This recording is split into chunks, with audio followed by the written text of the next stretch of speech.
Salve a tutti amici di Comics Reporter, Fumettomania e Univer Comics. Oggi ci ha invitato il nostro José Manietta, il nostro amico e collaboratore. Ciao.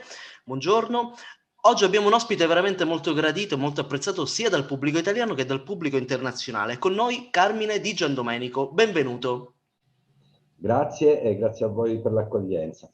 Perfetto, allora cominciamo subito con le prime domande.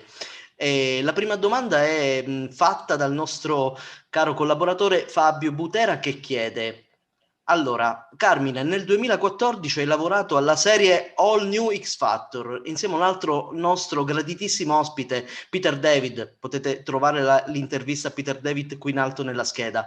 Puoi raccontarci quell'esperienza, per favore?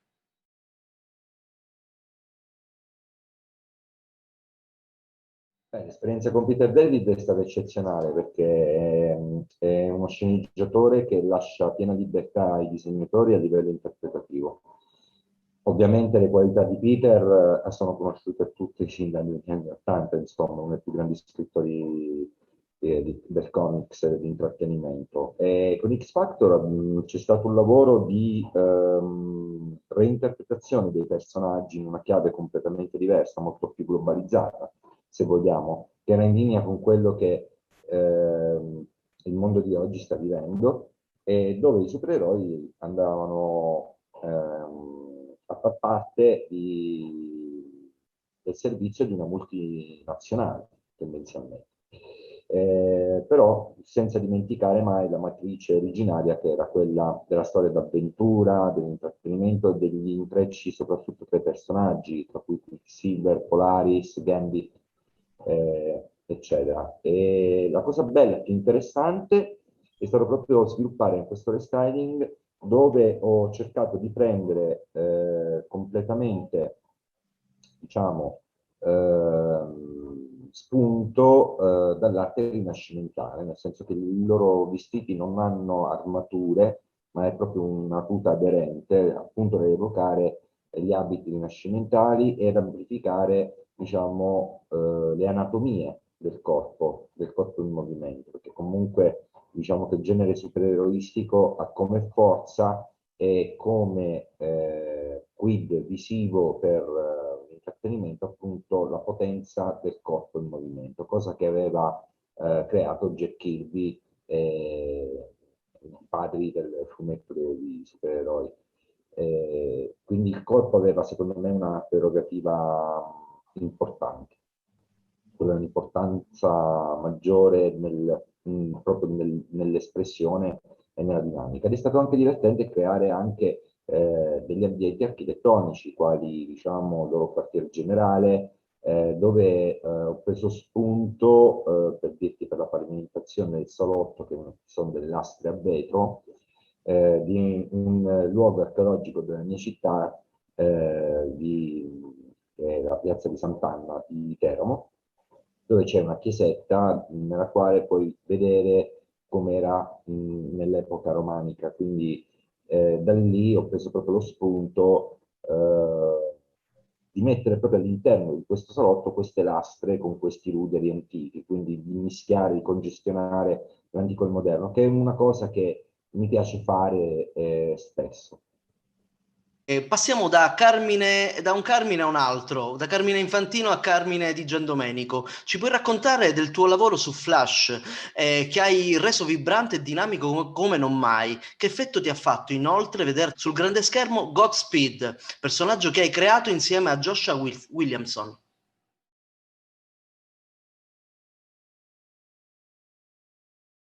Per quanto riguarda la prima parte della domanda, sono stato onorato di poter correre a fianco a Flash per 2 anni, scritto da Joshua Williamson, e di raccogliere un'eredità importante come quella di Carmine Infantino, perché proprio Barry Allen è stato creato da Carmine Infantino, ed è stata molto bella questa cosa, dove dopo circa, se non sbaglio, 60 anni, e su un evento Rebirth, rinascita, cioè tornasse un Carmine sulla serie. È stata un po' una cosa molto sentita da parte mia. sentivo addosso la responsabilità, perché poi i fan di The Flash sono dei fan molto attenti, molto più rispetto a quelli di Superman o di Batman, perché comunque The Flash è uno dei personaggi cardini nell'universo DC, in quanto spazia nel multiverso e quindi regola le condizioni e variazioni dei vari universi DC. Quindi questo è stato per me un onore. E niente, poi vedermi Godspeed creato proprio sulla testata e scritta da Joshua, visivamente, concretamente in carne e ossa, beh, credo che qualsiasi autore possa capire come lo possa sentire. È come vedere il proprio figlio camminare con le proprie gambe, ritrovarselo adulto, di punto in bianco, tendenzialmente. Quindi, e devo dire che hanno fatto una trasposizione interpretata, ovviamente, il personaggio, perché comunque sia per la TV che per il cinema i personaggi subiscono delle styling, perché è tutto un altro tipo di pubblico di intrattenimento, però sono stati molto fedeli. E vedermelo per la prima volta, ti dico la verità, pensavo fosse un fake, una falsa notizia. Poi invece quando ho visto la puntata e poi che è riapparso anche più spesso nella serie, è diventato parte collante anche della serie televisiva stessa, e devo dire che per me è stato un onore. Cos'è? Andiamo avanti? Andiamo avanti. Carmine, da quello che pubblichi su Facebook si può capire abbastanza facilmente la tua passione per il personaggio di Superman, per esempio. Volevamo chiederti se prossimamente ti vedremo all'opera su questo personaggio, e una mia aggiunta tutta personale, che l'impressione che quando ti occupi di un personaggio, più dei suoi poteri, di quello che può fare, ti interessa di più l'aspetto umano che quello che umanamente si porta dentro.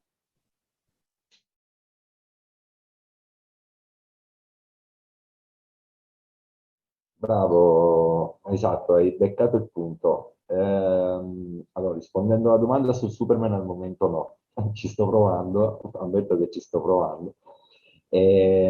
Superman ci sono legato perché è stato il primo supereroe che ho visto, ed è stato il primo supereroe che ho visto in carne ed ossa. Perché la prima volta che ho visto Superman, vabbè, questo è un aneddoto un po' personale, ero ricoverato in ospedale per una broncopolmonite. E vennero a trovarmi i miei zii da Bologna e mi portarono l'album a figurine dell'edizione Panini Italia del film di Christopher Reeve. Quindi io Superman per la prima volta l'ho visto in carne ed ossa, fotografato, quindi per me il fumetto l'ho scoperto successivamente. E, e nella mia testa ho una mia storia, ho diciamo un ciclo di numeri che mi piacerebbe poter portare alla luce, ma vedremo, mai dire mai, come si dice, dove appunto hai colto esattamente l'obiettivo è quello di raccontare un Superman che vive delle emozioni. Non è in azione, non è un Superman che sposta i grattacieli o che fa cose inumane, ma è toccare quel lato umano, ma non il lato umano che conosciamo perché è stato adottato e ha delle reazioni educate ai sentimenti umani, ma una mancanza proprio di essere vivente, e quindi lo vado a collocare in una dimensione particolare. Ma non voglio fare spoiler perché se poi dovessi riuscire un giorno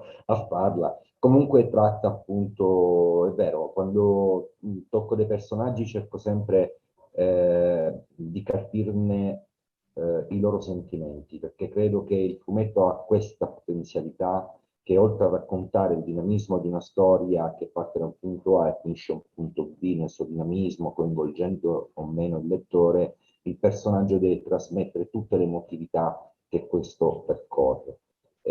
Stessa cosa che ho fatto per dirti nel progetto di Battling Jack Murdoch quando stavo in Marvel, cioè ho voluto raccontare cosa provasse un padre che fino a quel momento non era mai stato raccontato.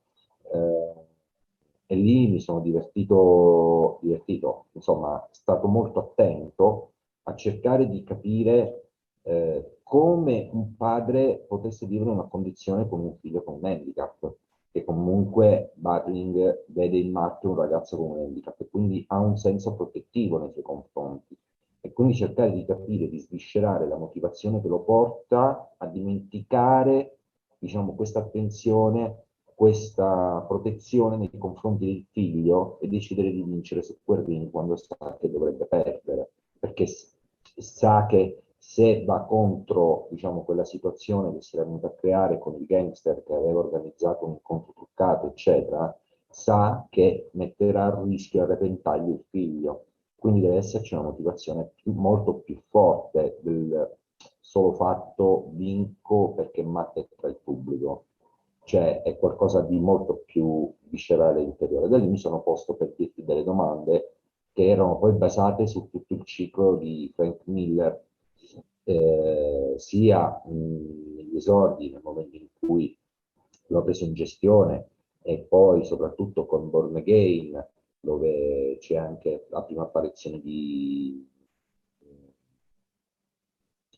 Maggie, la madre, la suora, e quindi io non ho fatto altro che prendere tutti i tasselli, metterli insieme, perché credo che, passatemi un po' questa, come dire, eh, forzatura, eh, penso proprio che se Frank Miller continuava il suo ciclo e a lavorare su Daredevil, credo che una storia come Batman Jack prima o poi sarebbe uscita. Quindi su questa linea di intuizione che ho avuto, io credo che tutti i tasselli narrativi sviluppati negli anni portavano a quel tipo di riscontro. Mhm. Perfetto, ottima risposta. Tra l'altro il tuo Superman bello e malinconico è davvero una cosa unica.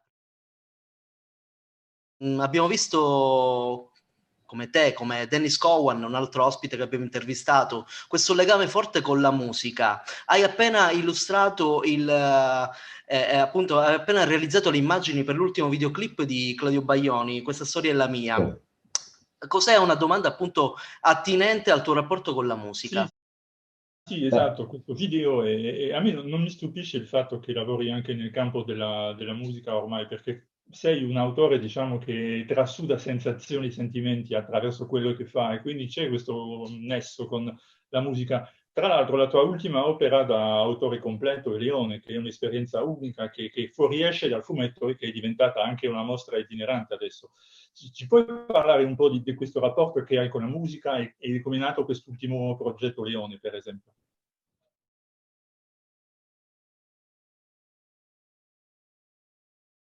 allora, sono tre domande in una, arrivo subito. Allora, allora con Claudio, per me, io non lo considero lavoro, ma un attestato di riconoscenza e di amicizia. Conosco Claudio Baglioni dal 97 ed essere stato chiamato da lui per illustrare il suo brano portante di tutto il suo progetto musicale, per me è stato un onore e una responsabilità molto grande. Il contatto è stato con Guido Tognetti, la gente, che era a Roma, che io in quel momento in cui sono stato chiamato mi trovavo a Lucca a realizzare i disegni su una mini mini per Panini che aveva fatto una presentazione di una nuova automobile elettrica e volevano sposarla col fatto dell'elettricità con il personaggio di The Flash, quindi ho dovuto dipingerla con i personaggi iconici del The Flash. Mentre ero lì, Guido mi ha chiamato e c'era questo desiderio da parte di Claudio e niente, appena rientrato da Lucca mi sono messo subito sotto ad ascoltare più volte il brano per cercare di sviscerare il più possibile le sensazioni che Claudio voleva raccontare, che comunque era un percorso anche, passatemi il termine, autobiografico, cioè è un crescendo.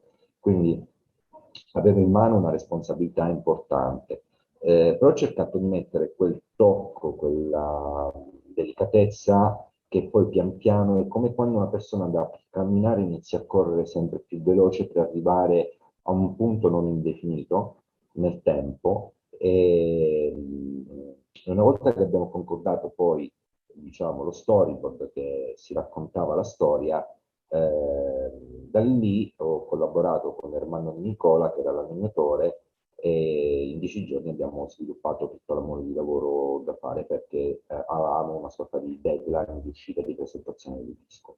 La musica nella mia vita ha un ruolo importante, perché per me è la tavolozza dei colori, dei sentimenti. C'è una nota o un brano, un pezzo, una frase di una canzone ti può colpire durante l'arco della giornata e cambiarti il senso di quella giornata. Ti può rievocare qualcosa che appartiene alla matrice del tuo passato, ma qualcosa di un divenire nel futuro.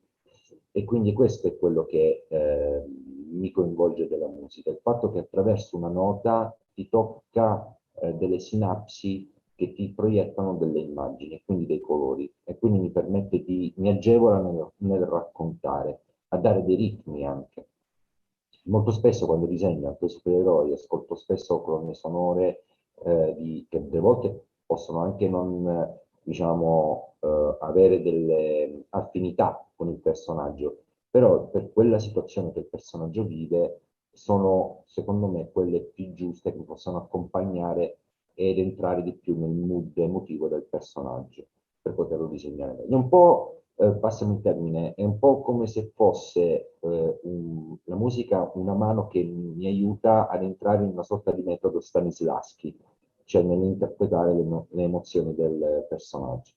E per quanto riguarda Leone, me ne sono innamorato subito. Il progetto di Leone nasce dall'incontro con Francesco Colapella, l'altro coautore, che abbiamo fatto questo libro a quattro mani, ed è la storia del suo bisnonno. Ed è una storia vera. E la cosa che mi ha affascinato di più era appunto che lui, emigrato nei primi del Novecento negli Stati Uniti, facendo il manovale, avesse questa passione per la musica, soprattutto per la tromba, e a fine giornata massacrante del lavoro pesante, lui si ritrovasse a fare delle piccole jam session, no? Suonava con gli amici nei piccoli localini della Little Italy, ma senza aver mai studiato musica, venendo proprio dalla campagna, dalla montagna abruzzese. Quindi, e mi ha affascinato la sfida di voler raccontare la storia di un uomo qualunque, non di un uomo famoso, non di un personaggio famoso. Chiunque poteva fare questo tipo di operazione con un personaggio musicale già conosciuto. Invece è stato bello fare questo percorso insieme a Francesco perché si è data la possibilità di poter raccontare una storia avvincente, ma nello stesso tempo emotiva, ma di un uomo qualunque, dove chiunque può avere i codici e i cardini per rivedersi. Tant'è che, come ben sai, José, sai che sono venuto in autobus. Tu mi hai detto perché in autobus? Sono venuto in autobus appunto perché volevo vivere il disagio di una persona che emigra senza nessun tipo di comfort. E quell'esperienza mi è stata veramente di grande aiuto perché mi ha permesso di capire cosa vivesse nella milionesima parte Leone che stava su una nave che doveva viaggiare per 6 mesi prima di arrivare nelle Americhe.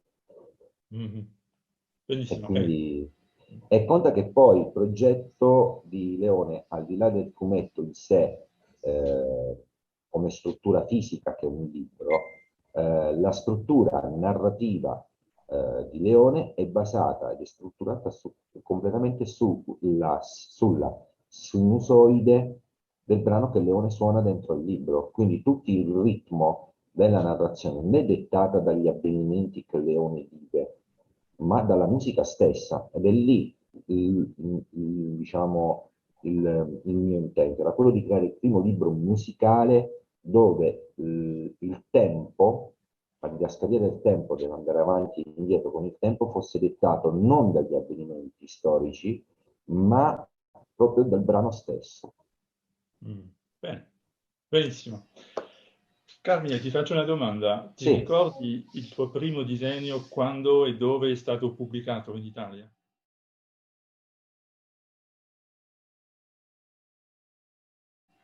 in Italia è stato pubblicato il mio primo disegno su uno Star Magazine, Ecco. edizione Star Comics, inviato per posta di un Iron Man con le braccia concerte.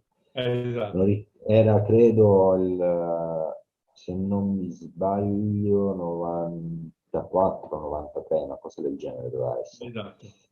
molti anni fa. ed è stata un'emozione perché poi non è che all'epoca vi fosse internet o qualcuno ti potesse avvertire, quindi andai in edicola e me lo ritrovai stampato lì.